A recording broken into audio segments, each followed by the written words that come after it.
সুপ্রিয় দর্শক, আমরা এলাম আবার আমি এখন কি করব অনুষ্ঠানে।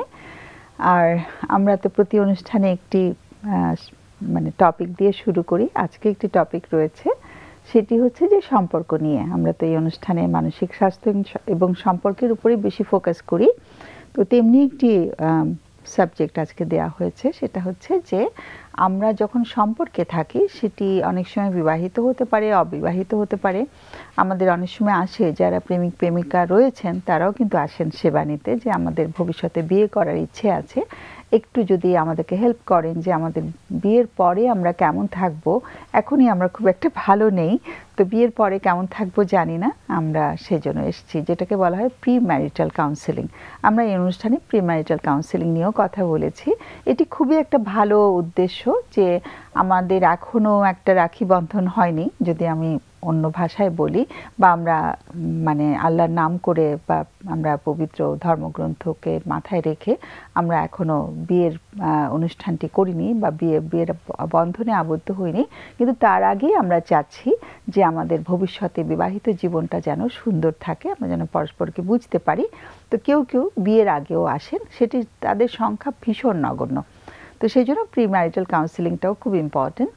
তো আমাদের এখন আজকের টপিকটা হচ্ছে যে আমাদের যখন সম্পর্কটি একদম ভাঙনের পর্যায়ে চলে গেছে, তখন কি আমরা কাউন্সেলিংয়ে যাব, নাকি আমরা যখন কিছু লাল পতাকা দেখতে পাচ্ছি, রেড সিগন্যালস দেখতে পাচ্ছি, কিছু কিছু আমাদের ঘটে যায় দুজনের মধ্যে, সেগুলো ঘটে যাওয়ার ফলে আমাদের মন খারাপ হয়, কিন্তু আমরা একজনকে ছাড়া আরেকজন থাকতেও পারি না, তখন আমরা খুব কষ্টে থাকি। কিন্তু সেই লাল পতাকাগুলোকে আমরা অনেকটা অগ্রাহ্য করি, যে ঠিক আছে আমরা চলছি, তো হয়তো বা সামনে গিয়ে এটি আর হবে না, সেরকম একটা প্রত্যাশা নিয়ে সম্পর্কটি আমরা চালিয়ে যাই। তো সেরকম লাল পতাকা যখন উকিঝুঁকি দিচ্ছে, তখন আমরা যাব, নাকি একেবারে যখন ভাঙনের পর্যায়ে চলে গিয়েছি তখন আমরা দৌড়ে যাব যে কোনো মানসিক স্বাস্থ্য সেবা যারা দিচ্ছেন তাদের কাছে, যে আপনি আমাদেরকে একটু হেল্প করেন, আমাদের সম্পর্ক প্রায় ভেঙে যাচ্ছে। তো সেই জায়গাটি আজকে আলোচনা করতে চাইছি, যে কখন গেলে ভালো হয়। একটি হচ্ছে যে একেবারে আমরা সম্পর্কটি যখন একেবারে পাকাপোক্ত করছি তখন যাব, তার আগে যাব, নাকি পাকাপোক্ত করার পরে যখন লাল পতাকা দেখছি তখন যাব, নাকি আমরা বেশ লাল পতাকা দেখার পরেও আমরা সেটাকে অগ্রাহ্য করে একদম শেষ পর্যায়ে যাব, সেটা নিয়ে আজকে আলোচনা করব। যারা স্টুডিওতে এসছেন তাদের সঙ্গে পরিচয় করিয়ে দিচ্ছি। তারা দুজনেই একাধিকবার আমাদের অনুষ্ঠানে এসছেন। একজন হচ্ছে ডক্টর সেলিনা ফাতেমা বিনতে শাহিদ, ও অনেকবার এসেছে আমাদের অনুষ্ঠানে, ও একজন ক্লিনিক্যাল সাইকোলজিস্ট। সেলিনা, তোমাকে স্বাগত। আরেকজন হচ্ছে মোহাম্মদ আরাফ সাফায়াত হোসেন। সাফায়াত অনেক কম আসো আমাদের অনুষ্ঠানে, তোমাকে পেয়ে ভালো লাগছে। সাফায়াত আছে নর্থ সাউথ বিশ্ববিদ্যালয়ে, ও একজন কাউন্সিলর হিসেবে কাজ করছে, স্টুডেন্টদেরকে কাউন্সিলিং দিচ্ছে, অনেক সময় স্টাফদেরকে কাউন্সিলিং দিতে হয়। তোমাকেও স্বাগত সাফায়াত। তো এখন সেলিনা, তোমাকে দিয়ে আগে শুরু করব, তুমি কি সিনিয়র দুজনের মধ্যে, তোমাকে দিয়ে শুরু করি। সাফায়াতের জন্য একটু সময় রেখো।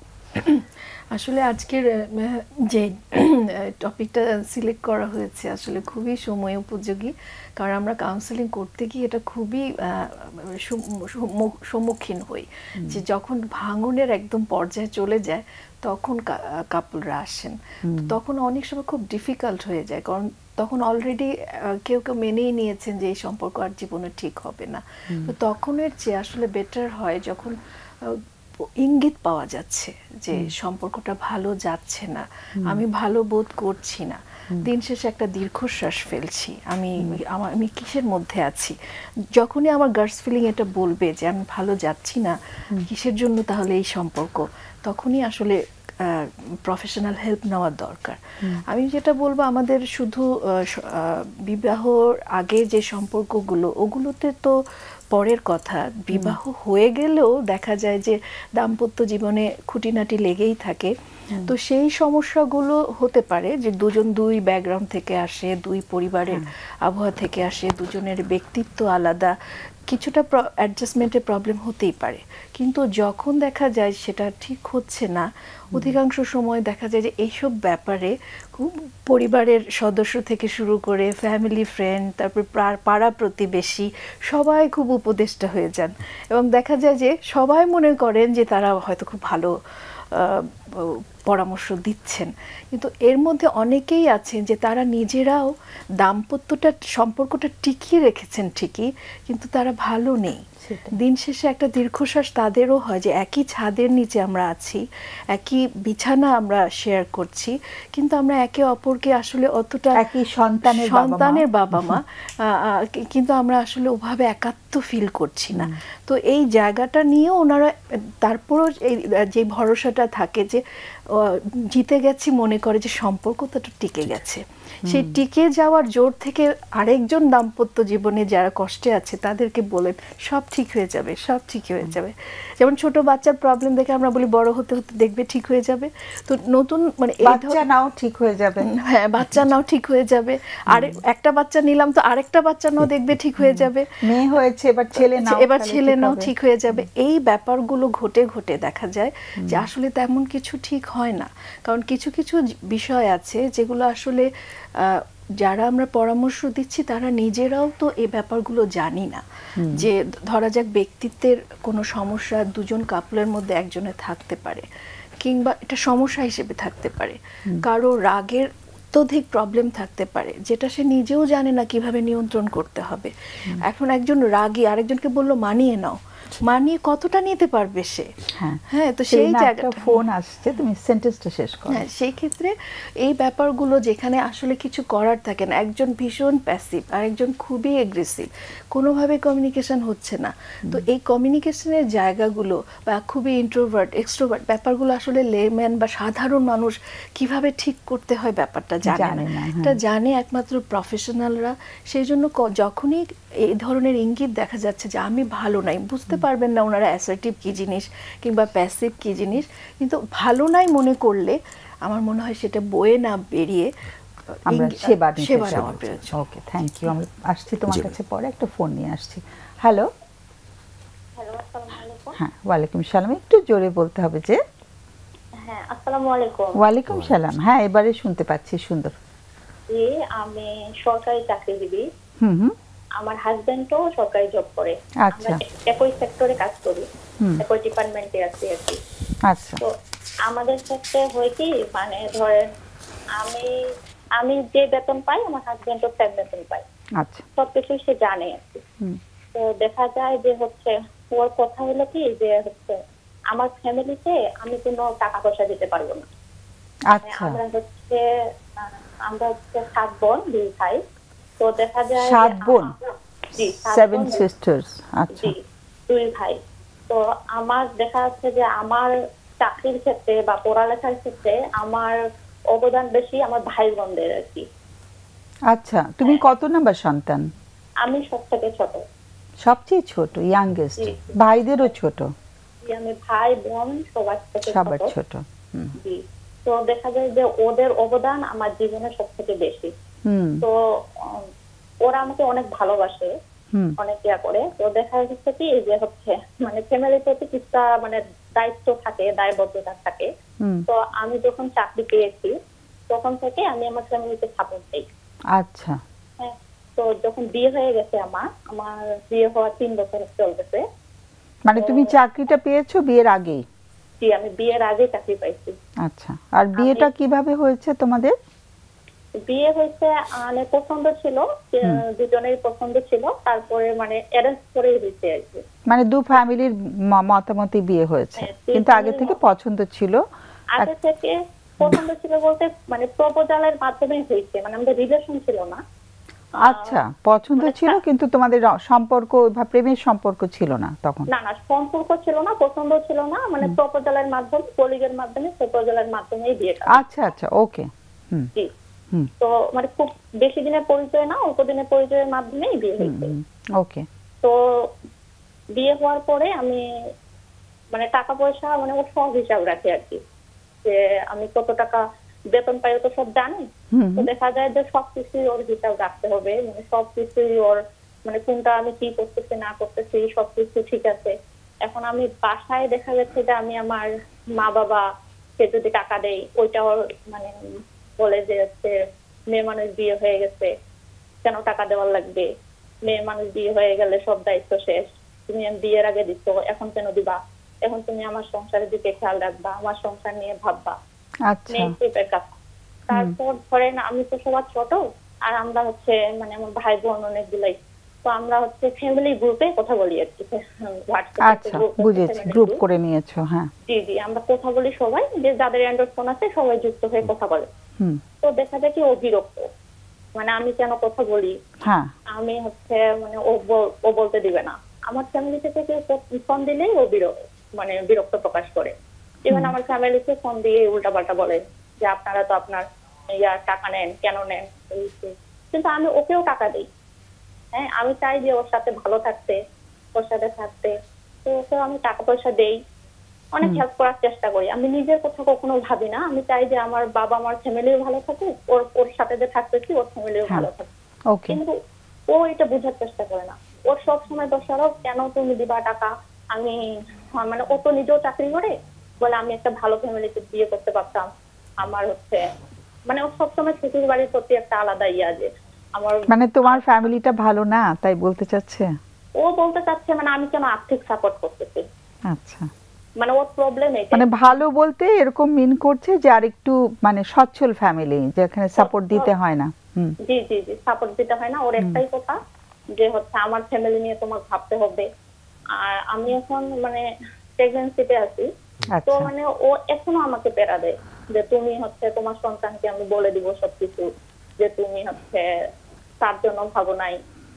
কিন্তু আমি তো ওকেও টাকা দিচ্ছি, আমার কথা হলো যে আমি তো তোমাকেও টাকা দিচ্ছি।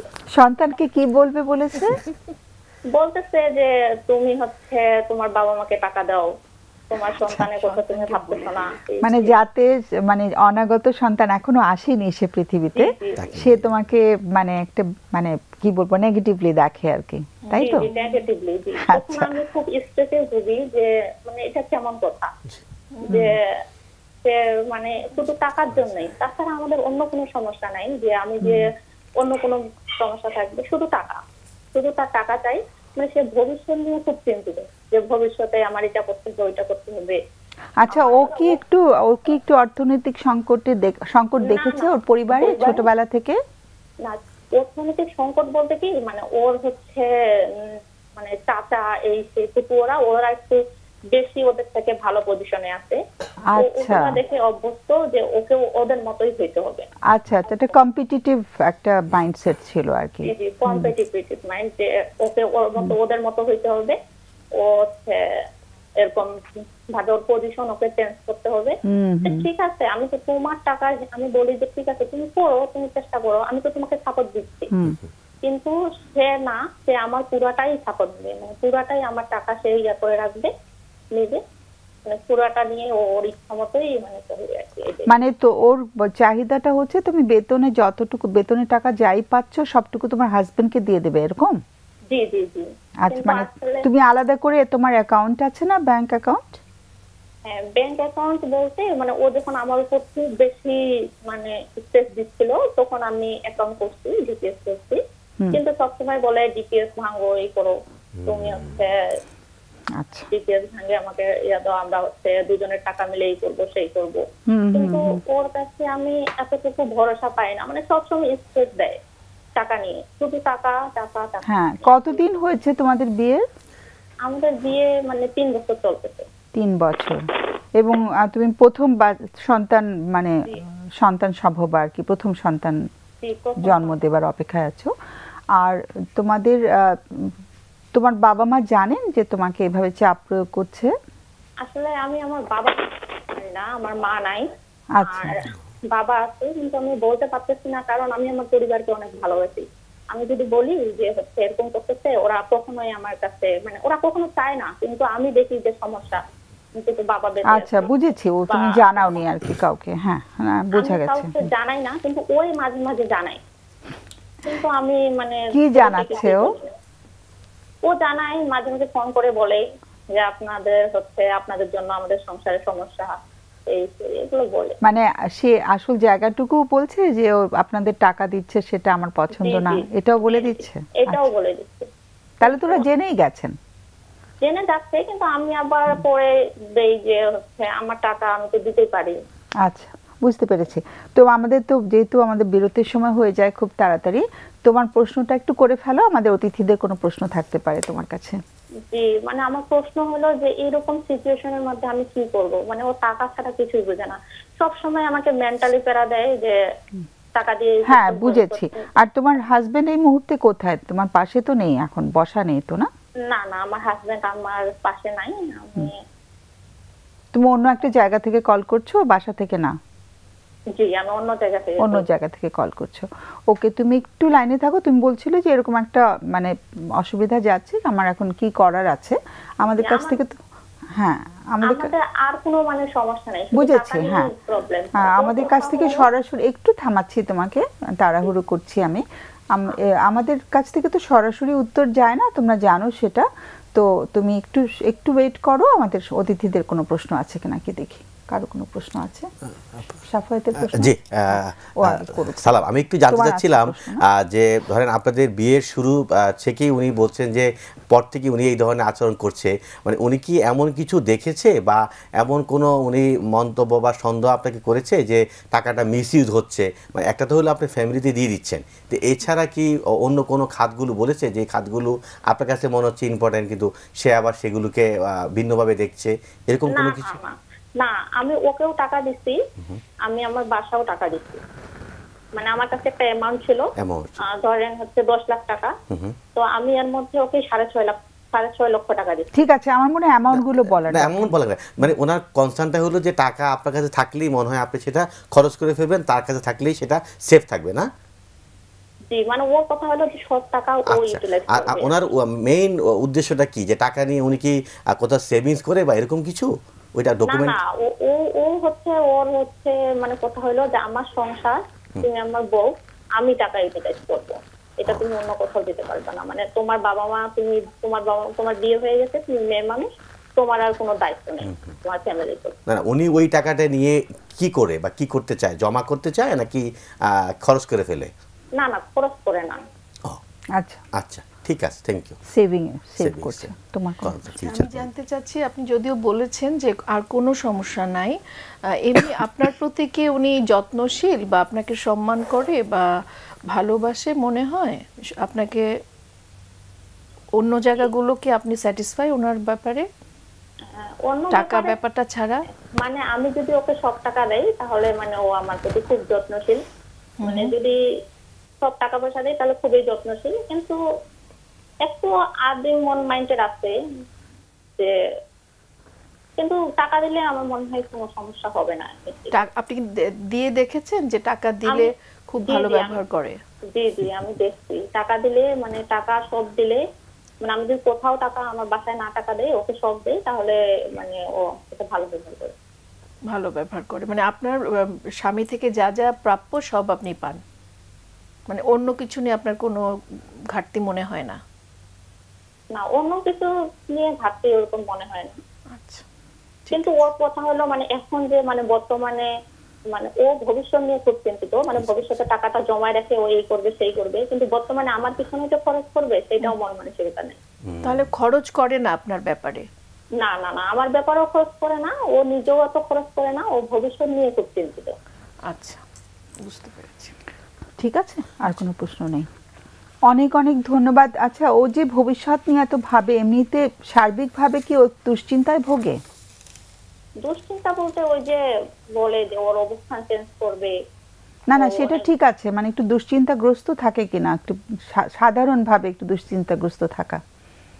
না, দুশ্চিন্তা বলতে একটাই যে ভবিষ্যতে অনেক, মানে শুধু টাকা পয়সাকে ঘিরেই দুশ্চিন্তা, আর কোনো কিছু নিয়ে দুশ্চিন্তা কাজ করছে না? আর কোনো কিছু নিয়ে দুশ্চিন্তা নেই। আচ্ছা আচ্ছা, একটু ছোট করে জেনে জাস্ট একটু জেনে নিচ্ছি, ওনার পরিবারে কে কে আছে, ভাই বোন বা অন্যান্যরা?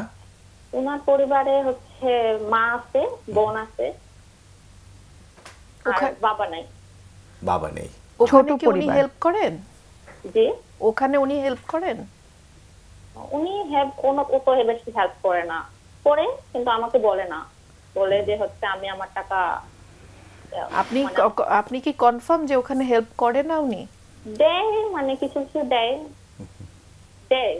আচ্ছা, ঠিক আছে। অনেক অনেক ধন্যবাদ, তুমি অনেক সুন্দর করে গুছিয়ে অনেক কিছু তথ্য আমাদের দিয়েছো। আমাদের অতিথিরা আলোচনা করবে, তুমি থেকো আমাদের সাথে। বিরতি হয়ে গেলে, যদি বিরতির সময় হয়ে যায়, বিরতির পরে হয়তো আমরা আলোচনা করব। তুমি এখন ছেড়ে দাও ফোনটা, তুমি শোনো। হ্যাঁ, সাফায়েত আগে বলতে। ম্যাডাম আসলে বিষয়টা হলো এরকম যে মানে বোঝা যাচ্ছে যে আমরা ধারণা করছি না, কিন্তু ওনার কথাবার্তা এবং আরও অনেকগুলো সিমটম থেকে মনে হচ্ছে যে আন্ডারলাইন আসলে একটা ইনসিকিউরিটি বা ফাইন্যান্সিয়াল এক ধরনের শঙ্কা কাজ করছে হাজব্যান্ডের ভিতরে, এবং এর সাথে অ্যাংজাইটি বা কিছু স্ট্রেসও কাজ করছে, যেটা বহিঃপ্রকাশে উনি তার সাথে সম্পর্কটা উঠানামা করছে। তো এটাই তো সম্পর্কের যে একটা মাত্রা, যে শুরু থেকে যদি এই আমরা যেটা আজকে টপিক আলোচনা যা, যে এটা যদি শুরু থেকেই দেখতো যে না, এটা তো একটা শিক্ষিত মানুষ, কিছু লাল পতাকা দেখা গেছে, রেড সিগন্যাল, এক নম্বর সিগন্যাল থেকে 10 নম্বরে আছে, এখন মনে হচ্ছে যে এটা বেশ বড় মানে একটা মহা সিগন্যালের দিকে গেল, যে যাতে করে উনি আমাদের বা প্রফেশনাল হেল্প নিতে লাগতে পারে। যেহেতু এটা সম্পর্কটা এরকম অবস্থায় যে টাকা দিলেই সম্পর্ক ভালো, টাকা না দিলেই এর ভিতরে অনেক অ্যাংজাইটি, অ্যাঙ্গার বা স্ট্রেসের বা ওর পরিবারে যদি সাহায্য করা বন্ধ করে দেয় এটা।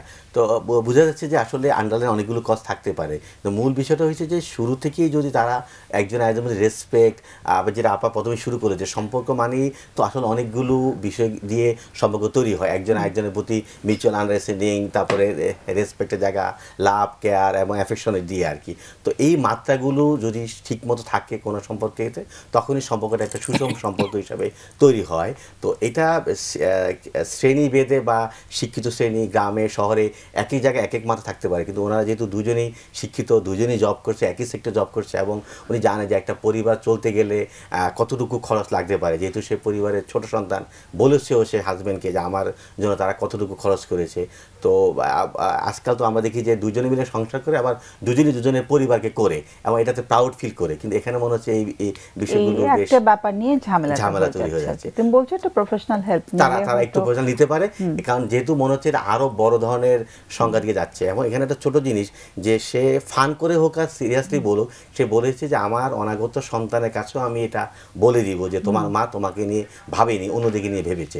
তো এটা তো আসলে কোনো একটা ভালো তথ্য হলো না আর কি, স্ট্রেস দেওয়া মাকে, যেখানে তাকে এখন মাকে সাপোর্ট করা প্রয়োজন, সেটাই এই বিষয়টা। ওকে, মানে এটা একটা বড় ইস্যু হয়ে গেছে। সেলিনা, তোমার কাছে একটু পরে আসতে হবে, আমাদের বিরতির সময়টা হয়ে গেছে খুব দ্রুত। আমরা বিরতি থেকে ঘুরে আসি। সুপ্রিয় দর্শক, আমাদের বিরতির সময় হয়ে গেল, চট করে আমরা ঘুরে আসছি। আমরা ঘুরে এসে যিনি এখন দর্শক বন্ধু কল করেছিলেন আমাদেরকে, তার বিষয়টা নিয়ে একটু কথা বলবো, তারপরে আমরা অন্য কলে যাব। আমরা ঘুরে আসছি।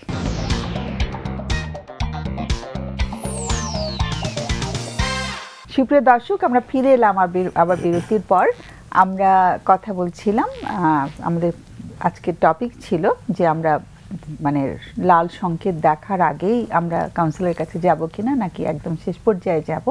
আর আমাদের একজন দর্শক বন্ধু কল করেছিলেন, তার বিষয়টা নিয়ে আমরা একটু আলোচনা করেছি। আমাদের একজন অতিথি আলোচনা করেছেন, আমি আরেকজন অতিথির কাছে যাচ্ছি। সেলিনা, তুমি যদি বলো। হ্যাঁ, আমি আসলে খুবই অবাক হয়েছি এই সময়ে এসে এরকম ওনার হাজবেন্ড সম্পর্কে উনি যেটা বলেছেন। যদিও অনেক কারণ আছে, উনি বলেছেন যে আত্মীয়দের সাথে প্রতিযোগিতা করতে গিয়ে উনি আত্মীয়দের মতো স্ট্যাটাস হতে চাচ্ছেন বা ওনার সম্পদ বাড়াতে চাচ্ছেন। হয়তো সেই কারণেই ব্যাপারটা যেটা হয়েছে, বিয়েটার শুরুটাই ছিল হচ্ছে যে দুজন মিলে চাকরি করব, দুজন মিলে টাকা জমাবো, দুজন মিলে তাড়াতাড়ি বড় কিছু করব।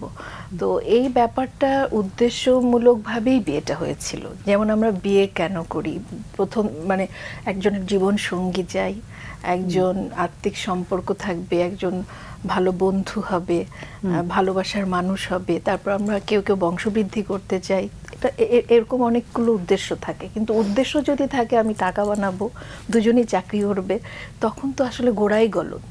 তো এই ব্যাপারটা কিন্তু আসলে খুব ইম্পর্টেন্ট, যে আমরা যাকে বিয়ে করছি আমার মনে হয় এখন একটু সচেতন হওয়া দরকার যে কেন বিয়ে করছি, যে বিয়ে করছে সে কেন করছে, দুজনেরই চাহিদাগুলো আসলে কি একে অপরের থেকে। তো ওটা একটা ছিল। আর মানে ভদ্রলোক যেটা করছেন, উনি শুধু ওনার সাইডটাই দেখছেন, যে আমাকে বড় হতে হবে, আমার আত্মীয়দের সাথে আমার পাল্লা দিয়ে বড় হতে হবে, আমি তো এই জন্যই ওকে বিয়ে করেছি। ও বুঝতে পারছে না, ও যদি এই উদ্দেশ্যটা পূরণ করে তাহলে আমাদের সবকিছু ঠিক থাকবে। এখানে শর্ত আছে বিয়ের মধ্যে, হ্যাঁ, কিন্তু ওয়াইফ এই ব্যাপারটাতে যেতে পারছেন না, পারার কথাও না। কারণ এটা তো আমাদের ইসলামেও আছে যে বিয়ে করার প্রথম শর্ত হচ্ছে ওয়াইফের ভরণ পোষণ হাজব্যান্ডকেই দিতে হবে। আর ওয়াইফের ইনকামের উপর কিন্তু কোনো রকম হাজব্যান্ডের দাবি দেওয়া থাকবে না। ওয়াইফের ইনকাম ওয়াইফ যদি মনে করে যে না তার স্বামীকে সে হেল্প করবে, তার সংসারে সে হেল্প করবে, সেটা তার ইচ্ছা। সন্তান হিসেবে, প্রত্যেকটা সন্তান হিসেবে বাবা মাকে দেখা কিন্তু দায়িত্বের মধ্যে পড়ে। সেটা বিয়ের আগে পরে ইসলামে এরকম কিছু নাই। সন্তান বলেছে, কখনো বলেনি মেয়ে সন্তান কিংবা ছেলে সন্তান। ছেলে সন্তান মা বাবাকে দেখবে, মেয়ে সন্তানও মা বাবাকে দেখবে, এবং যার যার সন্তানকে দেখার দায়িত্ব তার।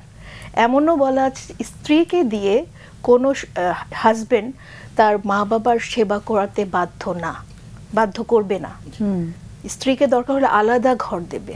মানে ইসলামের আঙ্গিকেও যদি আমরা চিন্তা করি যে তার যদি আলাদা ঘরের প্রয়োজন হয়, তার প্রাইভেসির দরকার হয়, সে যদি কাজ করতে না পারে, তার জন্য তার স্ট্যাটাস অনুযায়ী তাকে দাসী প্রয়োজনে প্রোভাইড করবে। সেই ক্ষেত্রে কোথায় এই মেয়েটি যে শিক্ষিত, এমনকি তার জবটা পর্যন্ত তার বিয়ের আগে হয়েছে, সেখানে তো তার পরিবারের তার প্রতি চাহিদা থাকবে, তারও পরিবারকে কিছুটা হেল্প করতে ইচ্ছে করবে। তার ইচ্ছেটাকে একেবারেই গুরুত্ব দিচ্ছেন না ভদ্রলোক, তার নিজের ইচ্ছাটাকে পূরণ করার জন্য। তো এখন একে অপরের ইচ্ছেকে যদি গুরুত্ব না দেন, ভদ্রলোক শুধু নিজের ইচ্ছা দেখছেন, ওনার ইচ্ছা দেখছেন না, একসময় উনিও তখন মনে হবে যে আমি আমার ইচ্ছা কেন পূরণ করবো না, শুধু ওরটা কেন করব। যদি দুজনেরটা দেখতো, তাকেও বলা হবে। এই যে থ্রেড দেওয়াটা আসলে এটা কিন্তু আজকের টপিকের সাথে খুবই রিলেটেড, যে লাল পতাকা কিন্তু অলরেডি দেখানো হয়েছে এবং খুব মারাত্মকভাবে হয়েছে। যদি একটা বাচ্চা সন্তানকে বলা হয় যে এখনো পৃথিবীর আলোই দেখেনি, মায়ের গর্ভে আছে, সে মা 9 মাস ধরে তাকে লালন করছে, কষ্ট করছে, ক্যারি করছে, বের হওয়ার পর মার বিরুদ্ধে বলা হবে তোমার মা তোমাকে দেখেনি। এবং এখন মা যে কষ্ট পাচ্ছে, এটা কিন্তু সন্তানের বৃদ্ধির জন্য, বিকাশের জন্য একটা মানে সহায়ক ভূমিকা পালন করবে, তাই করবে না, সেটাই। তো সেই ক্ষেত্রে তখন তো দেখা যাবে যে বায়াস করবে বাচ্চাকে, যে তোমার মা দেখেনি, বাচ্চা বাবার কথা শুনবে না মার কথা শুনবে। তখন দুজনের এই দ্বন্দ্বের মধ্যে বাচ্চারও বিকাশ, যেটা বললেন ম্যাডাম, যে সেটা ব্যাহত হবে। তো সেই ক্ষেত্রে আমি মনে করি অবশ্যই উনি যেহেতু পারছে না, উনিও নিশ্চয়ই ওনার মতো করে বোঝানোর চেষ্টা করেছে। ভদ্রলোক অনেক আত্মকেন্দ্রিকভাবে নিজের দিকটাই ভাবছেন, ওনার দিক একেবারেই বুঝতে পারছেন না। যদি দাম্পত্য সম্পর্কটা উনি চালিয়ে নিতে চান, এটা সম্পূর্ণই ওনার সিদ্ধান্ত, সেই ক্ষেত্রে ওনারা কাপল কাউন্সিলিংয়ের কাছে দুজন মিলে যেতে পারেন। যে ভদ্রলোকের এই যে দৃষ্টিভঙ্গির জায়গাটা, যে পার্সপেক্টিভে উনি ওনার ওয়াইফের দিকটা দেখতে পাচ্ছেন না, সেই দিকটা দেখার জায়গাটা হয়তো আসতেও পারে, আর যদি না আসে পরে ডিসিশন ওনারা নেবেন। এবং যদি হাজবেন্ড, মেয়েটি যে কল করেছে হাজবেন্ডের অগোচরেই কলটা করেছে, যদি দেখা যায় যে কোনোভাবেই হাজবেন্ড রাজি হচ্ছেন না, অনেক সময় হাজবেন্ড বলেন যে সমস্যা তো তোমার, আমার তো সমস্যা না, তুমি তো টাকা দিচ্ছ, মানে তোমার ফ্যামিলিকে তুমি টাকা দিচ্ছ, it's not my problem, it's your problem. তো হাজবেন্ডরা অনেক সময় বলে যে এটা আমার সমস্যা না, তোমার সমস্যা হলে তুমি যাও, তুমি হেল্প নাও। তো সেক্ষেত্রে ওকে একাই যেতে হবে। একা যদি যায়, তারপরে উনি তো সিদ্ধান্তহীনতায় হয়তো ভুগছেন, যে জন্যই প্রশ্নটা করেছেন যে ও তো টাকা দিলে আসলে সব ঠিক থাকে, তাহলে আমি কি করব। ওর যে সাফারিংটা হচ্ছে, সেই জন্য যে অনাগত সন্তানটি সে তার ভেতরে আস্তে আস্তে বড় হচ্ছে, ওর আসলে খুব মানসিক স্থিরতা, সুস্থতা দরকার।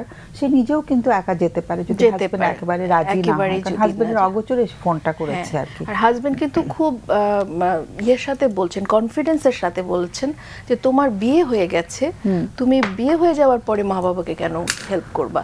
তো ওনার নলেজের জন্যই বলা যে ধর্মীয় যে রুলস গুলো, সেগুলো তো এই যুগের না, অনেক আগে থেকেই। তো উনি ওই রুলস গুলো যদি দেখেন, সেক্ষেত্রে কিন্তু এটা এত কনফিডেন্সের সাথে ওয়াইফকে বলতে পারেন না। ওনারও নলেজ গুলো আসলে এই একটু বাড়াতে হবে। এখানে একটা জিনিসটা উনি বললো যে সম্পর্ক ঠিক আছে, আসলে সম্পর্ক যে ঠিক না এটা কিন্তু অনেকগুলো জায়গা থেকে পাশাপাশি যে এখানে একটা জিনিস বললো যে হ্যাঁ টাকা দিলেই কিন্তু আমরা যেমন সম্মানের জায়গাটা যে একজনকে করা যে কত ভালো লাগে, মানে এখানে সম্মান নেই, আন্ডারস্ট্যান্ডিং নেই, যে আমার ইনকাম দিয়ে আমি ফ্যামিলিকে কিছু করব, এগুলোতে মিসিং আছে, বোঝাই যাচ্ছে। একজন ফোনে আছে, অনেকক্ষণ ধরে একটু ফোনটা নিয়ে নি। হ্যালো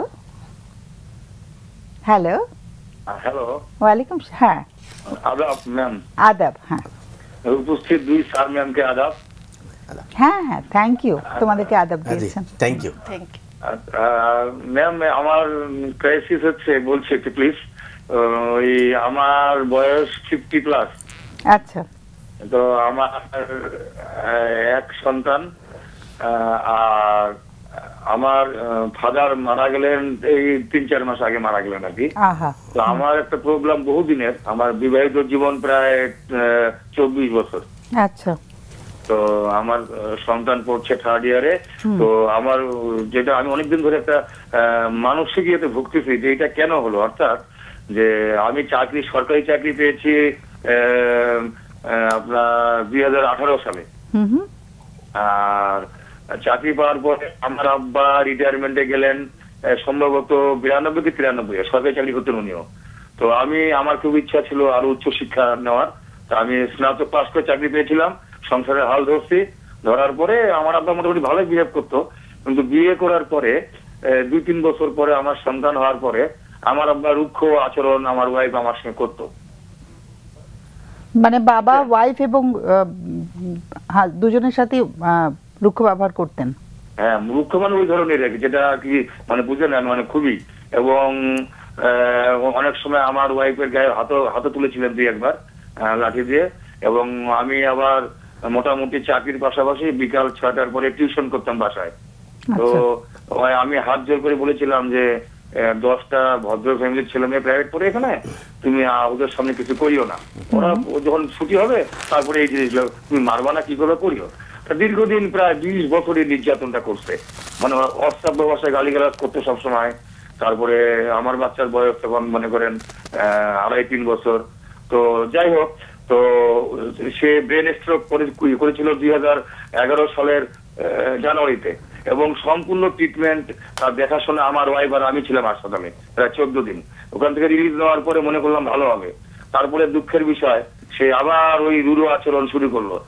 এই মনে করেন 11 সাল, এই মারা গেলেন আপনার 24 সালে জানুয়ারি ফেব্রুয়ারিতে মারা গেলেন। তাহলে এমন নির্যাতন করতেন। আমার আরো 2 বোন আছে, বোনরা বাবার পক্ষ নিয়েছিলেন। তা এখন আমার প্রশ্ন হচ্ছে, এই যে আচরণগুলো করছে, আমার জানা মতো আমি অনেক স্যাক্রিফাইস করছি ফ্যামিলির জন্য, এবং আমার ছোট ভাইকে MBA কমপ্লিট করিয়েছি, আমার অনেক স্যাক্রিফাইস আছে। কিন্তু আমার মনের মধ্যে এখন একটা আত্মদংশন যে আমার পিতা কেন এটা করলো, আমাদের সে জন্মদাতা পিতা, এবং এটা কেন করলো আমাদের সঙ্গে, এটা মেনে নিতে পারতেছি না আমি। বাবা কি সঙ্গে থাকতেন? হ্যাঁ হ্যাঁ হ্যাঁ, একসঙ্গে, একান্নবর্তী পরিবার একসঙ্গে থাকতাম। আচ্ছা, মানে অন্য ভাইদের সাথে একসঙ্গে? হ্যাঁ, অন্য ভাই বলতে আমার ভাই MBA কমপ্লিট করার পরে ও তো বাইরে চাকরি করতো, কোম্পানির অফিসার পোস্টে চাকরি করে। দুই ভাই না? জি, 2 ভাই 2 বোন। বোনদের তো বিয়ে হয়ে গেছে, ওরা আলাদা থাকে? আলাদা খায়। এবং লক্ষণীয় ব্যাপার হচ্ছে 2 বোনের আমার এই মনে করেন 2.5 কিলোমিটারের না সরি 1/2 কিলোমিটারের মধ্যে 2 বোনের বাড়ি। আচ্ছা, কাছাকাছি। কাছাকাছি। ওকে। তো বোনরা কিন্তু বাবার শেল্টার নিয়েছিল, অনেক খারাপ ব্যবহার করছে আমাদের সাথে। এখন টুকটাক কথা বলি, কিন্তু আমি আত্মদংশনে ভুগতেছি যে আমার জন্মদাতা পিতা এটা কেন করে গেল। আর সেই দিকে অবশ্য মারা যাওয়ার আগে আত্মদংশনটা কেন? আত্মদংশন হচ্ছে অনেক ভালো ভালো মনে হয়, জাস্ট বলছে যে আমার মাকে যেন আমরা ভালোভাবে দেখি, কিন্তু আমি এখনো মেনে নিতে পারতেছি না যে বাবা হয়ে কেন। আচ্ছা, আত্মদংশনটা বুঝতে পারলাম না, মানে নিজেকে আত্মদংশন হচ্ছে নিজেকে দোষারোপ করা। হয়তো বলতে ভুল হলো ওয়ার্ডটা, মানে আমার একটা আফসোস থাকলো যে আমার বাবা কেন এত খারাপ ব্যবহার করে গেল। মানে বাবার উপরে একটা রাগ আছে কি ভিতরে? আচ্ছা, কিন্তু একটা জায়গাতে আমার একটু খটকা লাগলো যে এখন যারা কোচিং এ স্টুডেন্টরা আসে তাদের সামনে তুমি করো না, কিন্তু ওরা চলে গেলে তারপর তুমি করো। এই ব্যাপারটা না আমি ঠিক বুঝতে পারলাম না। বাবাকে একটা থেকে লাইসেন্স দেওয়া হলো যে শুধুমাত্র কোচিং এর স্টুডেন্টরা থাকা অবস্থায় করতে পারবে না, কিন্তু পরবর্তীতে করাটা ঠিক আছে।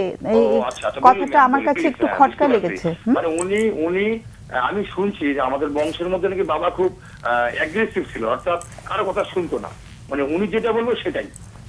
আমি বলছিলাম তুমি এরকম আচরণ কেন করো? না না না, আমরা ওই জায়গায় না যাই। আমার প্রশ্নটা ওই জায়গাটাতে যে স্টুডেন্টরা থাকলে করবেন না, কিন্তু বাকি সময়টা উনি অ্যালাউড হচ্ছেন, এটাই কি তার কাছে মেসেজ গেল? ও আচ্ছা আচ্ছা, তাই না? মানে এক কথায় কি বলা যেত যে তুমি আমার স্ত্রীকে, আমাকে যদি তুমি ভালোবাসো, আমার স্ত্রীকেও তোমার ভালোবাসতে হবে, এবং ভালোবাসা শুধু না, তাকে শ্রদ্ধা করতে হবে।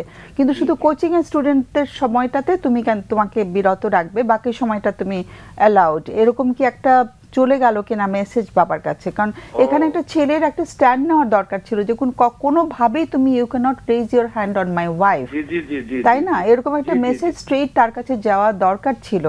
সেই রকম মেসেজ কি গেছে? এটা আমি অনেকবার বলেছিলাম তাকে, অনেকবার বলেছি যে তুমি এরকম আচরণ কেন করো এটা। না, কেন করো তো কোনো উত্তর তার কাছে নেই, কিন্তু তুমি পারবে না, দিস ইজ অ্যাবসলিউটলি প্রহিবিটেড, নিষিদ্ধ, এইভাবে কি তাকে বলা হয়েছে কিনা? বিকজ ওয়াইফ তো একজন নারী, তাই না? একজন নারীর গায়ে একজন সবল পুরুষ তো হাত তুলতে পারেন না, আর সে তার ছেলের বউ, তাই না? মেয়ের মতো। কাজে একটা বড় হয়ে যাওয়া একটা মেয়েকে তো বাবা যেরকম হাত তুলতে পারেন না, মানে ছেলের বউ তো মেয়ের মতো, তাকে তো শ্রদ্ধা করতে হবে, তাই না? তো যাই হোক, এরকম মানে বার্তা তার কাছে গিয়েছে কিনা আমরা জানি না, কিন্তু এখন যেটা কষ্ট হচ্ছে যে এই একটা কেন প্রশ্ন ঘুরছে মাথায় যে বাবা এটা কেন করলো, তাই তো? কেন করলো? আচ্ছা ম্যাডাম প্লিজ, মানে আমার আরেকটা কি, আমি কিন্তু এটা বলার ঠিক না, তারপরে বলছি আমি কিন্তু সংসারের জন্য অনেক স্যাক্রিফাইস করছি। মানে উনি যেটা বলছে আমি সেটাই শুনছি। ইভেন আমি যে মাস্টার ডিগ্রি নিব ওটা অর্থনৈতিক কারণ নিতে পারিনি, ওই স্নাতক পাস করে আমার আল্লাহর মধ্যে চাকরি হয়েছে, গভর্নমেন্ট চাকরি হয়ে গেছিল। কিন্তু না, সেখানে আমাদেরও কিছু প্রাপ্তি থাকে, আমরা স্যাক্রিফাইস শব্দটা ব্যবহার না করি তাহলে কষ্টটা বেশি হয়, তো আমরা করি বিকজ আমাদেরও কিছু প্রাপ্তি থাকে, আমরা চাই করতে। হ্যাঁ, কাজে যেখানে প্রাপ্তি থাকে সেটা স্যাক্রিফাইস না, স্যাক্রিফাইস হচ্ছে একেবারেই বিলিয়ে দেওয়া নিজেকে, কেমন? আমরা যেহেতু সেখানে আমাদেরও কিছু পাওনা থাকে, অনেক স্ত্রীরা আমাদের কাছে এসে বলেন যে আমি এত স্যাক্রিফাইস করছি, স্বামীর মন পেলাম না, কিন্তু স্যাক্রিফাইস ও করছে না, আসলে ও কিন্তু একটি ঘর চায়, একটি সংসার চায়, সেজন্য সে স্বামীর অত্যাচার সইছে। হ্যাঁ, কাজে স্যাক্রিফাইস শব্দটা সব জায়গায় ব্যবহৃত হয় না, এটা compromise. there is a difference between sacrifice and compromise. তো ওটা আরেকটা বিষয় আমি উল্লেখ করলাম। তো আমাদের কাছে এখন প্রশ্নটা একটু বললে ভালো হয়, আমাদের অতিথিদের প্রশ্ন থাকতে পারে, কেমন? জি জি, প্রশ্নটা কি আজকে? হ্যাঁ, আমার মেইনলি প্রশ্ন নাকি আমি এখন প্রশ্ন করব? হ্যাঁ, আমাদের কাছে মোটা দাগে আজকে প্রশ্নটা কি? হ্যাঁ, প্রশ্নটা হচ্ছে যে আমি যখন শুয়ে থাকি, রেস্ট নিই, ঘুমাই, তখন মাঝে মধ্যে একটা আমাকে ব্যর্থ সন্তান মনে হয় যে আমি কি পাপী, আমি কি পূর্বজন্মে, মানে আমাদের সনাতন ধর্মে বলা আছে যে পূর্বজন্মে কোনো খারাপ কাজ করলে হয়তো বর্তমান জন্মে ফল পাবে, আমার এটা মনে হচ্ছে। তাহলে তখন নিজেকে পাপী মনে হয়, তাই তো? পাপী মনে হয়, এবং খুব সেই মনে হওয়াটা থেকে আমি কিভাবে মুক্তি পেতে পারি, তাই তো? ওকে, একটু লাইনে থাকতে হবে। কারো কোনো প্রশ্ন? সেলিনা, প্রশ্ন আছে? আচ্ছা, উনি আপনার সাথে ছাড়া, আপনার ওয়াইফের সাথে ছাড়া অন্যদের সাথেও কি খারাপ ব্যবহার করতেন? ও সুন্দর প্রশ্ন করেছেন। হ্যাঁ, এইখানেই আমার একটা প্রশ্ন। এটা না, আমাদের শুধুমাত্র আমার সঙ্গে এবং আমার স্ত্রীর সঙ্গে করতেন। আচ্ছা, আপনি বলছিলেন যে উনি খুব বদরাগী বলতে মানে শুধুমাত্র আপনাদের সাথেই রাগটা দেখাতেন, অন্যদের সাথে এরা কখনোই রাখতেন না? না না না, হঠাৎ করে ক্ষেপে যাওয়া, রেগে যাওয়া? জি না, কারোর সাথেই না।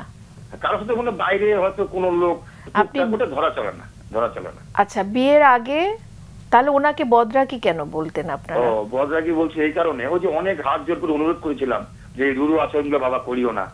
সেটা তো আপনার ওয়াইফের ব্যাপারে। আপনি বিয়ে করার আগে আপনাদের ছোটবেলায় উনি মেরেছেন, আপনাদেরকে বকেছেন? হ্যাঁ হ্যাঁ হ্যাঁ হ্যাঁ হ্যাঁ, আপনার ভাই বোনদেরকেও মেরেছেন, বকেছেন?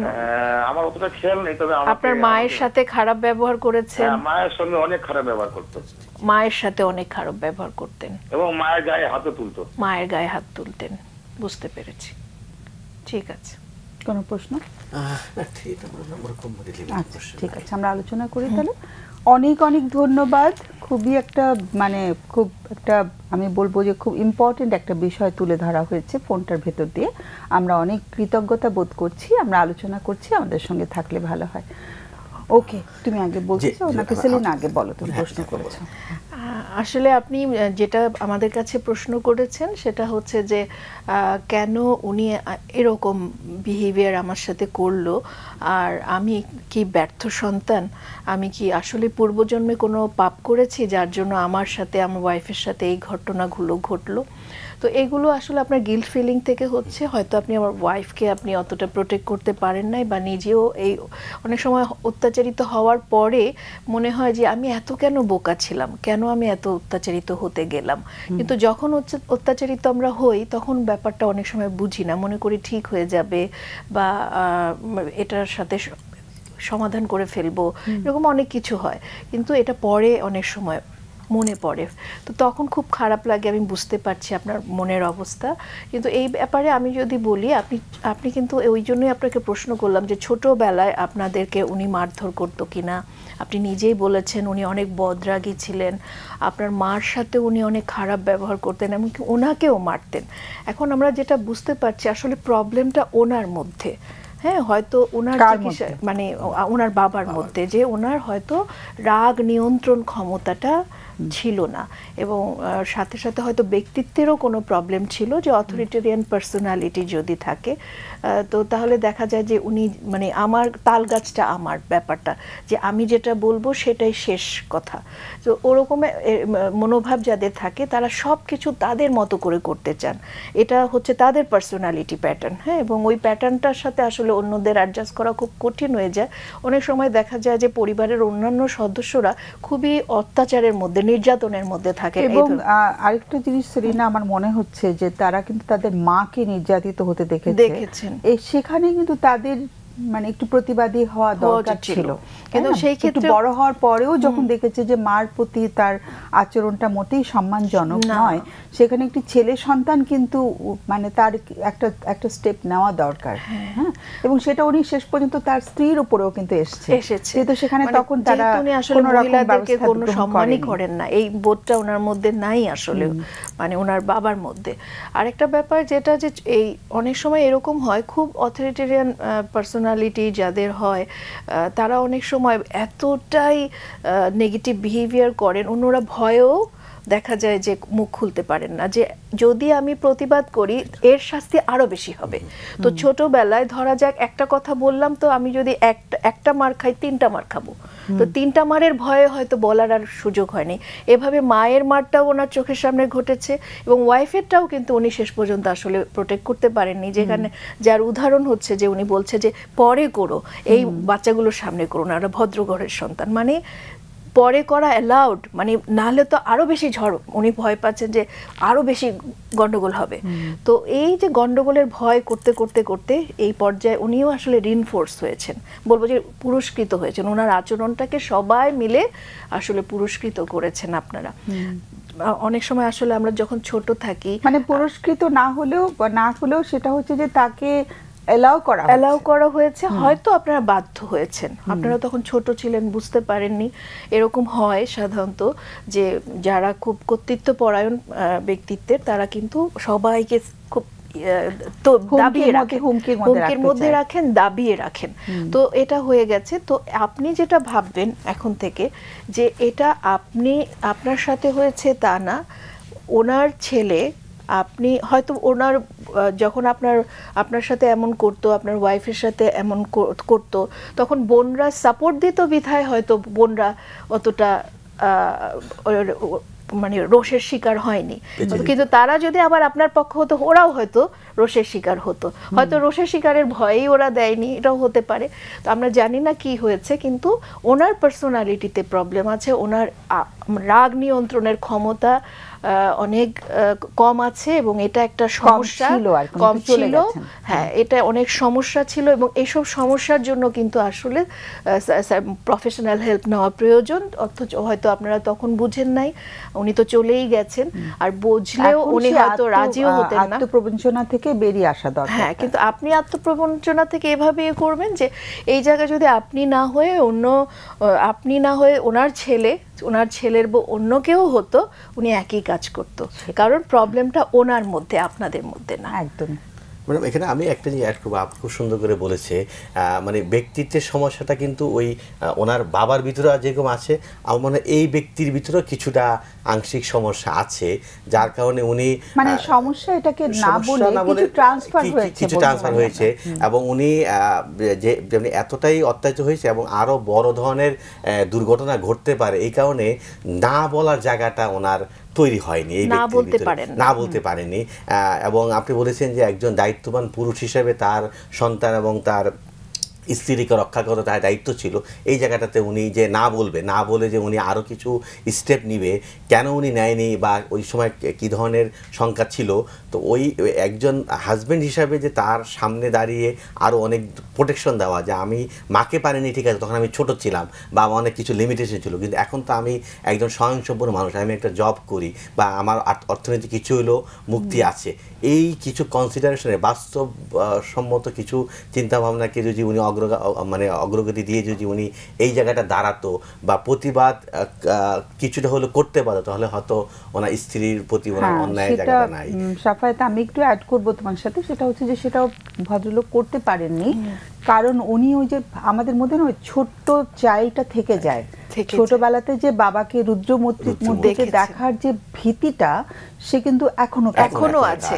সেই জন্য সে নিজেকে ক্ষমা করে দিতে পারে, কারণ যতই সে ভেবেছে যে I have to take some steps, ততই কিন্তু তার ওই ছোট্ট চাইল্ডটা, যেটা ছোটবেলায় কুকড়ে থাকতো আবার ওই রুদ্রমূর্তি দেখে, ওই চাইল্ড সেলফটা ওটা থেকে যায়, ওই সেলফটা কিন্তু ওকে মানে বাধা দিয়ে no you can not do anything. এই যে আমাদের মানে সেই যে ছোটবেলার যে ইমোশনাল সত্তাটা, ওটার থেকে তো আমরা মুক্তি পাই না, তো সেই কারণেই হয়তো সে স্টেপটা নিতে পারি, সেজন্য নিজেকে ক্ষমা করে দিতে পারলে বেটার হয়। ইট ওয়াজ মাই ইমোশনাল সেলফ যেটা আমাকে অ্যালাউ করে, হ্যাঁ, আমি এটা নিজেকে কেন আমি কালপ্রিট বানাচ্ছি, এই কষ্টটা বই নিয়ে দাঁড়িয়েছি। এবং পাশাপাশি এখন যদি উনি ওনার ওই সময় উনি ওনার ওয়াইফের প্রতি যেই ধরনের মানে অত্যাচার হইতেছে, ওই সময় নাকি যেই সাপোর্ট বা সমর্থন দিতে পারেনি, এখন বাবা নাই, যদি উনি কিছুটা হলেও পূরণ করতে পারে নিজের সেই জায়গাটা রেখে, হয়তো বা ওয়াইফও ওনাকে সাপোর্ট দিবে বা ওয়াইফও বুঝতে পারবে বা খুলে কথাগুলো বলা যে বাবার। তবে এটা কি বিষয় যে ম্যাডাম উনি আত্মধ্বংস বা ওনার ভাষায় যেটা আর কি, তাও উনি ফোন দিয়েছে এবং ফোন দিয়ে উনি এটা স্বীকার করেছে। সেক্ষেত্রে আমরা যেটা বলি যে উনি যদি চায় উনিও কারো কাছে গিয়ে একটু সাহায্য নিতে পারে। এখন কোথায় যাবে সেটা হচ্ছে প্রশ্ন। আমরা একটা ফোন নিচ্ছি। হ্যালো, হ্যাঁ, ওয়ালাইকুম সালাম, শুনতে পাচ্ছি আমরা সবাই। জি, আমার বিয়ে হয়েছে প্রায় 9 বছর। আচ্ছা। আমি ঢাকা একটা শিক্ষা প্রতিষ্ঠান চালাইছি। হঠাৎ করোনায় বাড়িতে থাকার পরে আমার ওয়াইফ বলে যে ঢাকায় যাইতে হবে না, বাড়িতে থাকি। কোভিডের সময় বাড়িতে থাকার পর থেকে ওয়াইফ বলছে এখানেই থাকো। হ্যাঁ, বাড়িতে থাকো। কিন্তু আমি এখন স্কুলে তো বন্ধ করে আসতে হবে। আমি ঢাকায় গেছি, এর ভিতরে আমার সুমন্দি মানে ওর বড় ভাই, সে বলছে তোমার এত বছরের প্রতিষ্ঠান, তোমার বন্ধ করার দরকার নাই, তুমি চালাও। আমি বলছি আমার ওয়াইফ তো মানবে না, আপনার বোন মানবে না, তো আমি এটা ভালো বলবো। সুমন্দি মানে ওর বড় বোনের হাজবেন্ড? না, আমার ওয়াইফের বড় ভাই। সেটাই তো। আচ্ছা, বড় ভাই। আচ্ছা, সুমন্দি, আই এম সরি। চাচ্ছে না যে আমি প্রতিষ্ঠানটা বড় ভাই বলেছে তুমি প্রতিষ্ঠানটা বন্ধ করো না, ওর ব্যাপারটা আমি দেখছি। চালিয়ে যাও। জি জি। এখন আমি যে কিছু বাচ্চা ভর্তি করাইছি, এর ভিতরে উনি বাড়িতে ছিল, আমার ওয়াইফ বাড়িতে ছিল। বাড়িতে থাকার পরে আমার ছোট বাচ্চাটা নিয়ে, আমার 2টা ছেলে মেয়ে, ছোট বাচ্চাটা নিয়ে সে বাপের বাড়িও যায় না, সে তার খালাতো বোনের কাছে চলে গেছে। আমার সাথে রাগ করে আমি কেন স্কুল চালাই, কেন স্কুল চালাচ্ছি সেটা। জি জি। আচ্ছা। এরপরে এই যে গেল, তারপর আমি শিক্ষা প্রতিষ্ঠানটা বন্ধ করে আমি বাড়িতে চলে আসি। এখন বন্ধ, সে বাড়িতে ফিরতেছে না। তো ফোন দিলে সে আসবে আসবে এই কথা বলতেছে, আর আমার সাথে দুর্ব্যবহার করে খুব। এখন আমি আমার প্রতিষ্ঠানটাও বন্ধ করে আমি বাড়িতে চলে আসি।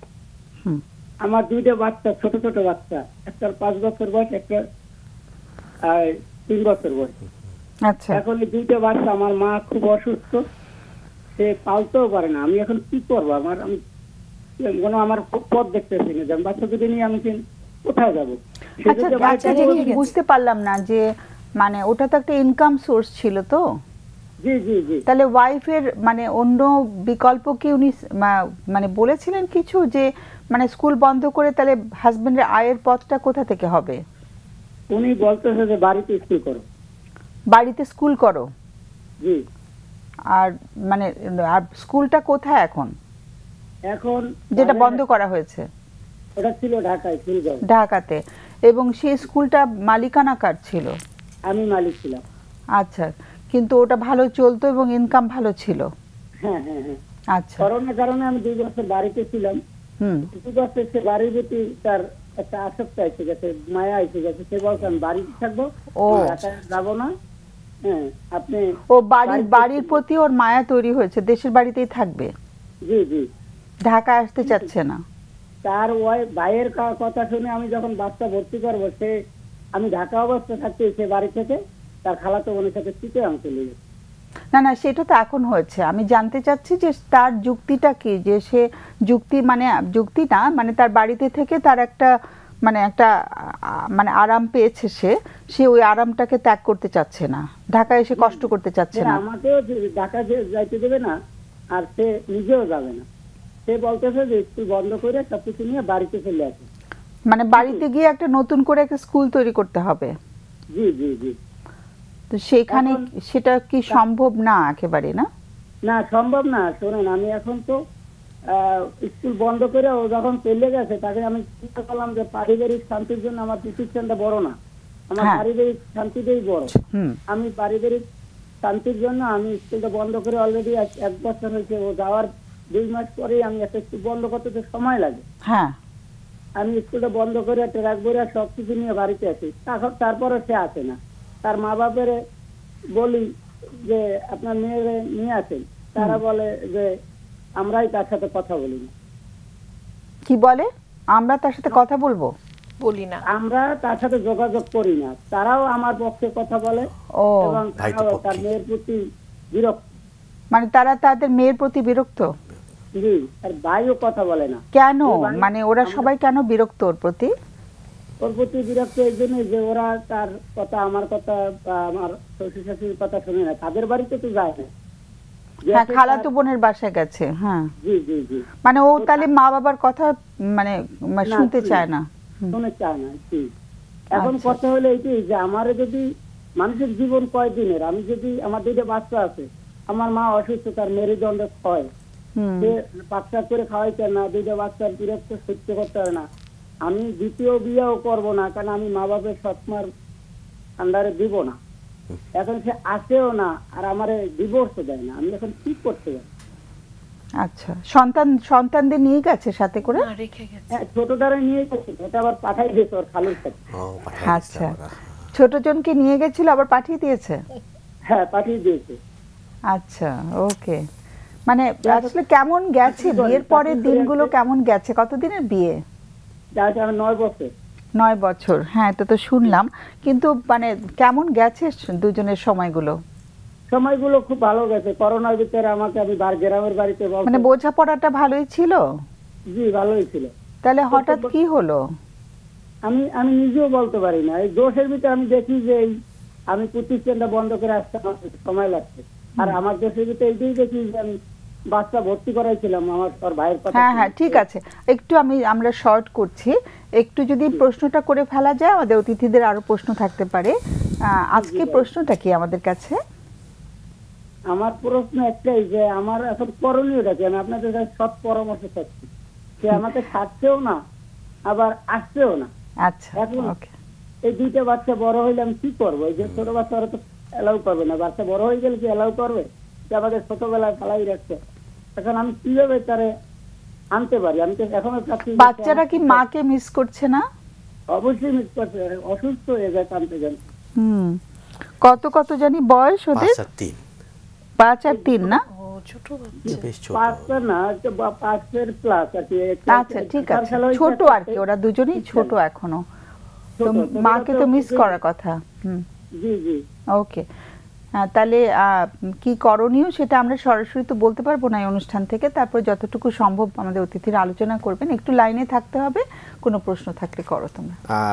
জি ভাই, আমি একটু জানতে চাচ্ছিলাম যে আপনি তো বললেন যে আপনার ওয়াইফ চলে গিয়েছে, তো আপনি বলছেন যে ফোন ধরে না, ঠিক আছে, তো আপনি কি সশরীরে গিয়েছিলেন, গিয়ে তার সাথে আলাপ করা বা মুখোমুখি দুজনে মিলে, শুধু কারো ভায়া না হয়ে দুজনে মিলে বসে কি আলাপ করেছিলেন? প্রথম যখন আমি ঢাকা থেকে চলে আসছি তখন আমার বলছিল যে আপনি আইসে নিয়ে যান, তা আইসে নিয়ে যান। তা আমারও তো আমি এবার বলছি যে ওর যে খালাতো বোন যার কাছে গেছে তার সাথে আমার মোবাইলে মোটামুটি একটা তর্ক বিতর্ক হয়েছে। এখন চিন্তা করি চিটাগাংয়ের ব্যাপার, যদি একটা অ্যাক্সিডেন্ট ঘটাই বেলায় মনের ভিতরে আক্রোশ থাকতে পারে না, আমি এই জন্য যাই নাই। পরবর্তীতে আমার শ্বশুরে বলছিল যে আপনি আমার বড় যে সুমন্দির কথা তারে নিয়ে যাওয়ার কথা 5 তারিখে, জানুয়ারির 5 তারিখে। জানুয়ারি 5 তারিখে আমি অপেক্ষা করতেছি যে আনতে যাব। তারপরে তারা কেমনে কেমনে যোগাযোগ করছে, বলছে না আসবো না। ঠিক আছে, কোনো প্রশ্ন? ঠিক আছে, মানে এখন সরাসরি জায়গাটা এক্স্যাক্টলি কতদিন ধরে উনি খালাতো বোনের বাসায়? গত বছর জানুয়ারি মাসে। তার মানে একদম 1 বছর হয়ে গেছে। ওখানে কি উনি কিছু করেন? এখন নাকি শুনছি যে গার্মেন্টসে চাকরি লইছে। আমি একজন শিক্ষক মানুষ, আমি আমার গার্মেন্টসে চাকরি করার প্রশ্নই আছে।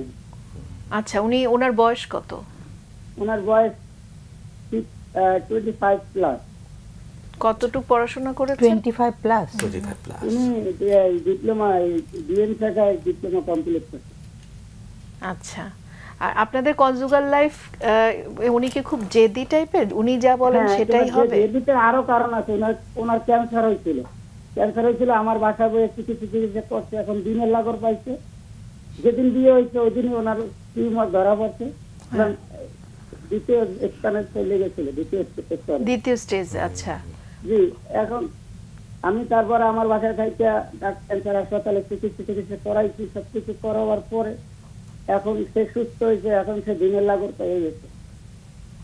আমার জীবনে ব্যর্থতা কোন জায়গায়? আমার কথা হলো, আমি যদি কোনো অপরাধ করে থাকি, আইন আছে, ব্যবস্থা আছে, তার মা। আচ্ছা, আপনার কি মনে হয় উনি কেন যেতে পারে?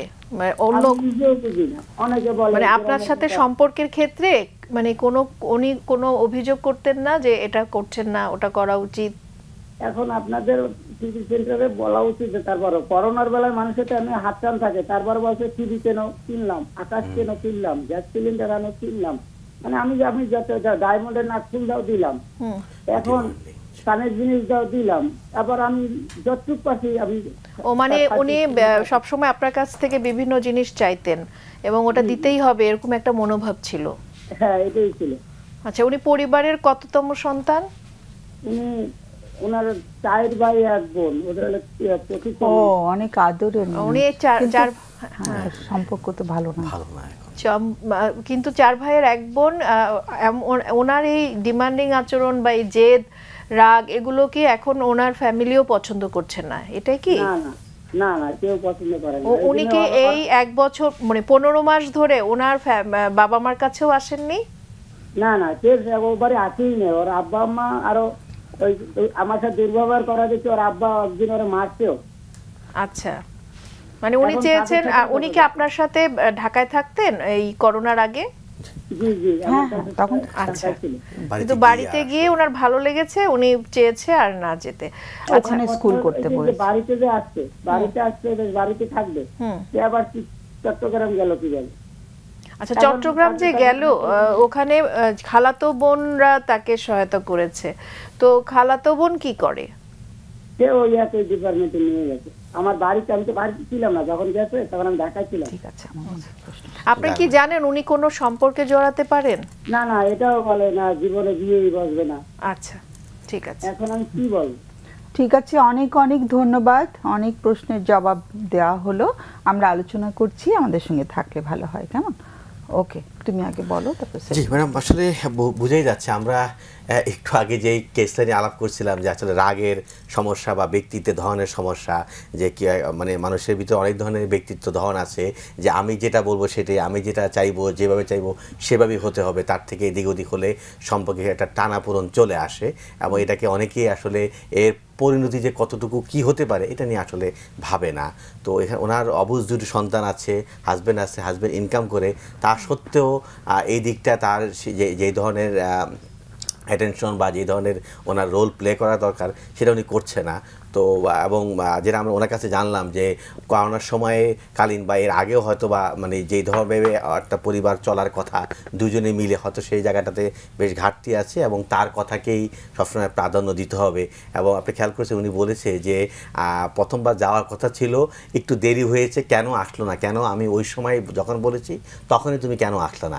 এই যে একটা মানে রিজিডিটি জায়গা বা ব্যক্তিতে এই জায়গাটাগুলোতে কিছু ঘাটতি আছে, যার কারণে আসলে সম্পর্কটা রেড অ্যালার্টের দিকেই চলে গিয়েছে এবং এমন একটা অপর্যায়ে চলে গেছে যে উনি আর এটা মানে উনি অসহায়, কিন্তু উনি অসহায় না, ভদ্রমহিলা অসহায় জায়গাটা না। ভদ্রলোকের প্রশ্ন ছিল এখন কি করতে পারে। এখন আসলে আমি মনে করি যে যেহেতু উনি অনেকভাবেই চেষ্টা করছে, যদি সম্ভব হয় আরেকবার সামনাসামনি গিয়ে দুজনে মিলে একটু কথা বলা এবং জায়গাটাতে নিয়ে আসা। অনেক সময় চিঠিও লেখা যায়, কথা বলতে না পারলেও লিখিত ওই ইমোশনগুলোকে আবার নতুন করে জাগ্রত করা, যেগুলো তাদের শুরু ক্ষেত্রে ছিল। এবং বিয়ের পরপরই তার টিউমার হয়েছে, সেখান থেকে ক্যান্সার গিয়েছে, সেই সময় যে কেয়ার ছিল, সাপোর্টগুলো ছিল, এগুলো যদি ওনাকে আরেকটু মনে করে দেওয়া যায়, স্মরণ করে দেওয়া যায় এবং এই সংসারটাকে তোমার জন্য আমরা অনেক করেছি সেরকম না, তারপরে একটা জায়গাটা এবং কেয়ারের জায়গাটা আর কি, এবং দ্বিতীয় তাকে যে এখন তার জীবনে প্রয়োজন, এই ভদ্রলোকের যে প্রয়োজন এবং এই প্রয়োজনটা যে সে পূরণ করতে পারবে, এবং বাচ্চারা মাকে মিস করছে,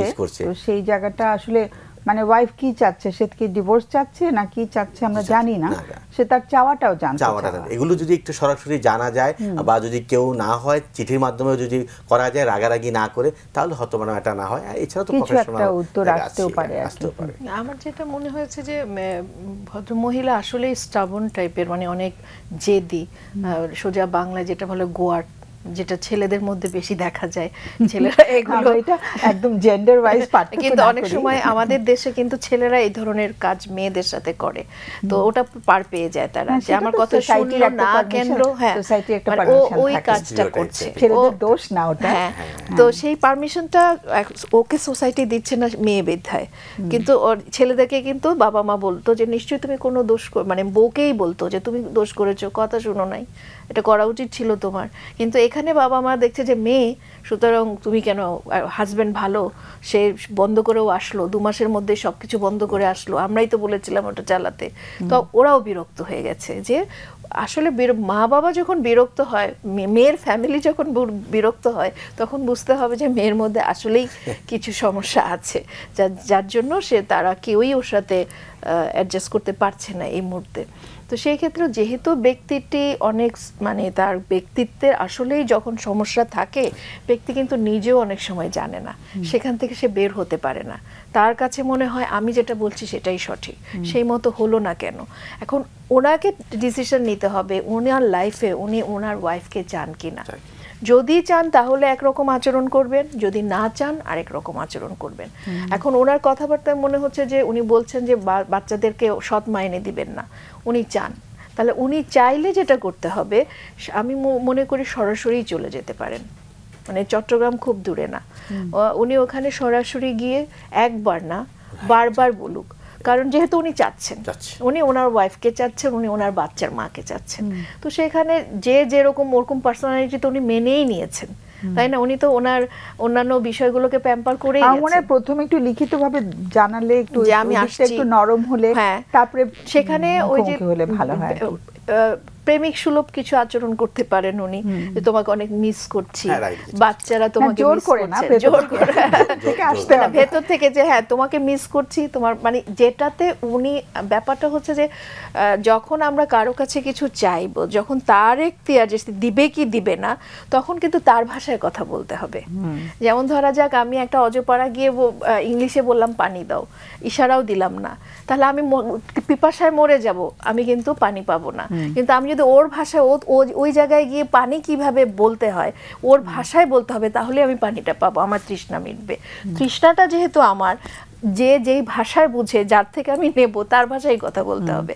এখন এই মেয়েটি প্যাম্পার হতে অভ্যস্ত, ওই যে একমাত্র মেয়ে, অনেকগুলো ভাইয়ের, তার মধ্যে আবার হাজব্যান্ডও প্রথম থেকেই প্যাম্পার করে আসছেন। এই করোনার মধ্যে হাত টান ছিল, টিভি কিনে দিয়েছেন, আকাশ চ্যানেল এনে দিয়েছেন, অনেক কিছু করেছেন, ডায়মন্ডের রিং কিনে দিয়েছেন। তো এগুলো যে করেছেন, তো উনি তো করতে করতে অভ্যস্ত, উনি পেতে পেতে অভ্যস্ত। তো সুতরাং উনি কিন্তু বলেছিলেন একটা সাইন যে এসে নিয়ে যাও। উনি ওনার কিছু ভয়ের জন্য যান নাই, কিন্তু ওনার মধ্যে ওইটাই রয়ে গেল। তো আমার হাজবেন্ড যদি আমাকে এতই পছন্দ করে, তাহলে এসে নিচ্ছে না কেন? মানে তার ওই যে মানের দাবি বেড়ে গেছে আর কি, এক্সপেকটেশন বেড়ে গেছে। তো তুমিও তো দূরে আসছো না। তো আমার মনে হয় এভাবে একটু চেষ্টা করে উনি দেখতে পারেন। মানে এটা যদি মনে করেন যে ওনার ওয়াইফকে উনি চান, শেষ চেষ্টাটা এভাবে করতে পারেন। একবারে হবে না, শেষ চেষ্টা না, আমি না শেষ চেষ্টা বলতে একবার, ওটাই বলছি যে একবারই বলতে হবে তা না, হয়তো ওটা মানটা ভাঙতে কয়েকটা বার যেতে হবে, কয়েকটা বার কমিউনিকেট করতে হবে, এবং বাচ্চাদেরও তো কষ্ট। আর আমি এটা বলবো যে এটা যাতে ভায়া হয়ে, খালাতো বোন কিংবা খালাতো বোনের হাজবেন্ড এই হিসেবে যাতে কথাটা না যায়, কিংবা ওনার সম্বন্ধীকে ধরছেন, ওকে দিয়ে বলাচ্ছেন, তাকে দিয়ে বলাচ্ছেন, এভাবে না করে উনি সরাসরি যাক। উনি সরাসরি যেয়ে কথা বলে ওনাকে বারবার অ্যাপ্রোচ করে, একবার না হোক বারবার করে, আমার মনে হয় হলেও হতে পারে। ছোটবেলায় আমরা লিখতাম না, একবার না পারিলে দেখো। এখানে একটা বিষয় খেয়াল করে যে ওনার কিন্তু এখন লাইফ স্টাইল চেঞ্জ হয়ে গেছে ভদ্রমহিলা। উনি এখন নিজে জব করে বা কিছু ইনকাম করে, তো সেক্ষেত্রে তার নিজের ডিমান্ডগুলো যেমন নিজে পূরণ করতে পারে। এখন যদি তাকে আবার আনতে যাওয়া হয়, এটাকে একটা কনসিডার করতে হবে যে এই জায়গা থেকেও সে সরবে কিনা, বা ওই যে ডিমান্ডগুলো বা যে লাইফ স্টাইল, জীবনযাত্রার মান তার এখন হয়ে গিয়েছে, সেটাকেও কিন্তু এই ব্যক্তি কনসিডার করতে হবে। যেটা আপু খুব সুন্দর করে বলছে যে যেহেতু প্যাম্পার হয়ে গেছে এবং একটা অর্থনৈতিক স্বাধীনতা পেয়ে গেছে, এটাকে মাথায় বিবেচনা করেই তাকে আনতে হবে। উনি আবার বারবার বলছিল যে বাচ্চা সামলানো, ঘর সামলানো, মাকে সামলানো, এই জায়গাগুলো আসলে উনি কতটুকু দেখবে, এটা এখন ভাবনার বিষয়। তো ব্যক্তিকে আসলে সিদ্ধান্ত নিতে হবে সে আসলে কি করবে বা কতটুকু ছাড় দিয়ে উনি সম্পর্কটা সামনে নিয়ে যাবে আসলে। হ্যাঁ, আমাদের বোধহয় সময় আজকে শেষ হয়ে গেছে না? 2 মিনিট আছে, আমি সময় একদম শেষ। আজকের বিষয়টা যেটা প্রথমে আমরা যেটা শুরু করছিলাম না, যে মানে দেখেন শারীরিক এবং মানসিক সম্পর্কে, আমরা শারীরিক এবং মানসিক অসুখের বেলা যদি দেখি, শারীরিক অসুখের ক্ষেত্রে মানুষজন কিছুটা সাইন সিমটম দেখলে তারা খুব দ্রুত ডাক্তার কাছে যাবে, অ্যাটলিস্ট কিছু না হইলেও ফার্মেসি বা জিপির কাছে যায়, যারা মোটামুটি একটা ওষুধ দিয়ে ভালো হয়ে যায়। কিন্তু মানসিক সমস্যাগুলোর ক্ষেত্রে একেবারে ভয়ানক রূপ না হওয়া পর্যন্ত, মানসিক টানাপোড়েনগুলো বা আমার ইমোশনটা যে আরেকটু ভালো কীভাবে হবে, এই সম্পর্কটা আরেকটু ভালো রাখার জন্য আমার কোন জায়গায় একটু পরিবর্তন আনতে হতে পারে, সেখানে কিছু নতুন স্কিল বা কিছু আমি কৌশল আনতে পারি কিনা, এগুলো শেখার জন্য যেমন যাওয়াটা প্রয়োজন। এটা আসলে মানুষের বুঝতে অনেকটা সময় লেগে যায় এবং ততক্ষণে রেড অ্যালার্ট জারি হয়ে যায়। তো আমরা মনে করি এখন মানুষ অনেক জায়গা থেকে ইনফরমেশন পেতে পারে যে একটা সম্পর্ক ভালোভাবে শুরু করতে গেলে তাকে অনেক কিছু শিখে আগের থেকে যদি সে নেয়, তাহলে এই সম্পর্কটা ভালোভাবেই মানে শুরু করতে পারে এবং অনেক দূর পর্যন্ত টেনে নিতে পারে। এবং সেখানে তাদের বাস্তবসম্মত কিছু কৌশল যদি তারা অবলম্বন করে, তাহলে সম্পর্কটা অনেক ভালো হয় দুজনের জায়গা থেকে। তাহলে হয়তো এই যে ফোন কলগুলো আমরা পাচ্ছি, এগুলো জায়গা থেকে আগের থেকেই তারা একটু রেড অ্যালার্ট না হয়ে নর্মাল সবুজ বাতি দিয়েই তারা লাইফ থেকে চলতে পারতো। তো সম্পর্কে যদি আমরা মনে করি সবুজ বাতি, হলুদ বাতি এবং লাল বাতি, সবুজ বাতি ভালো, হলুদ বাতি যখনই বারবার আসবে সম্পর্কের ক্ষেত্রে, তখনই আমাদের মনে হতে হবে যে না, এটা আমরা পাচ্ছি না, এখানে আমাদের অন্য একটা নিউট্রাল যে ব্যক্তি আমাদেরকে জাজ করবে না, আমাদের দুজনকে শুনবে এবং আমাদের কারো পক্ষে তার এবং যার প্রফেশনাল ট্রেনিং আছে, আমরা এমন ব্যক্তির সাহায্য নেই যে আমাদের লাইফটাকে আর একটু সুন্দর করতে, আমাদের ভিতরের স্কিলগুলোকে ডেভেলপ করতে সহায়তা করবে, এই বিষয়টা, এবং আমাদেরকে বুঝতে সাহায্য করবে যে আমাদের প্রত্যেকেরই কিছু ইমপ্রুভমেন্টের জায়গা আছে। আমরা কেউই সম্পূর্ণ মানুষ হয়ে বড় হইনি, কিন্তু প্রত্যেকের মধ্যেই কিছু খুঁত রয়ে গেছে। এই জায়গাগুলো আমাদের নিজেদের সচেতন ভাবে কিন্তু সেখানে মানে উন্নতি ঘটাতে হবে। তো সেই জায়গাটা বিকাশের যে জায়গা আমাদের অনেক আছে, সেরকম একটা উপলব্ধিও আমরা তখন পাই একজন প্রফেশনালের কাছে গেলে, তাই তো? মানে মনের যত্ন কথাটা যখন মাথায় আসবে যে হ্যাঁ, যত্ন মানে হলো একটা গাছ, একটা বাচ্চা বা একটা মানুষকে আমরা যেভাবে যত্ন করলে সে আস্তে আস্তে বেড়ে ওঠে, মনটাকে যদি আমরা যত্ন করি তাহলে আমরা যেই সম্পর্কে থাকবো সেই সম্পর্কের একটা প্রতিচ্ছবি, আমার মন ভালো থাকলে আমার শরীর ভালো থাকবে এবং এটা আমার আশেপাশে সবাই সেটা উপভোগ করবে, আমাকে গ্রহণ করবে, আমাদের জীবনটা একটু সুন্দর হবে। এই মনের যত্ন কথাটা যদি বারবার মাথায় আনা যায় তাহলে ম্যাডাম রেড অ্যালার্টের আগেই আমরা সাহায্য নিতে পারি এবং লাইফটাকে একটু সুন্দর করতে পারি আর কি। তো এটাই আমাদের আকাঙ্ক্ষা থাকবে যে মানুষ এভাবেই সাহায্যগুলো চাইবে, শারীরিক এবং যত্নের পাশাপাশি মনটাকেও আমরা একটু যত্ন নিব। অনেক অনেক ধন্যবাদ তোমাদের দুজনকে। একেবারে লাল সংকেত শুনতে পাচ্ছি আমরা, শেষ করতে হবে অনুষ্ঠান এখন। দুজনকে আবার অনেক অনেক বেশি ধন্যবাদ জানাচ্ছি, খুব সুন্দর কন্ট্রিবিউট করেছো তোমরা। সুপ্রিয় দর্শক, আমাদের শেষ করতে হবে আজকের অনুষ্ঠান, একেবারে শেষ ঘন্টা বেজে গেছে। আর আমরা আগামী অনুষ্ঠানের বিষয়বস্তু দিয়েছি যে মানসিক স্বাস্থ্যের গুরুত্বটা আমরা বুঝতে পারি কিনা, যেটি এইমাত্র আমাদের শেষ দ্বিতীয় অতিথি বললেন যে আমাদের মানসিক স্বাস্থ্যটা ভীষণ গুরুত্ব বহন করে, সেই গুরুত্বটা আমরা বুঝি কিনা সবাই। এবং আমরা যে মানসিক স্বাস্থ্যের সেবা আমাদের নেওয়া যে দরকার, সেটা একটা বিরাট একটা উদ্দেশ্য আমাদের রয়েছে। এই অনুষ্ঠানটা কেন আমরা করলাম, বাংলা ভিশন এই অনুষ্ঠানটি কেন করছি, আমি এখন কি করব, অনুষ্ঠানটির নাম, এই অনুষ্ঠানটি করার আসলে উদ্দেশ্যটি কি, আমরা কেন এই অনুষ্ঠানটি করার পরিকল্পনা করেছিলাম এবং এই অনুষ্ঠানটি চলছে অনেক বছর ধরে। সেটিতে দর্শকদেরও অনেক ভূমিকা রয়েছে, অনুষ্ঠানটা এতদিন আমরা চালাতে পারতাম না। সবার কাছে আমাদের কৃতজ্ঞতা, বাংলা ভিশনকে কৃতজ্ঞতা জানাই আমরা সবসময়। আগামী অনুষ্ঠানে আমরা আলোচনা করব কেন এই অনুষ্ঠানটা বাংলা ভিশন থেকে প্রচারিত হচ্ছে এবং সেটি আশা করি আমরা আলোচনা করার সুযোগ পাবো। সে পর্যন্ত সবাইকে অনেক অনেক ধন্যবাদ এবং শুভকামনা জানিয়ে শেষ করছি। শুভরাত্রি।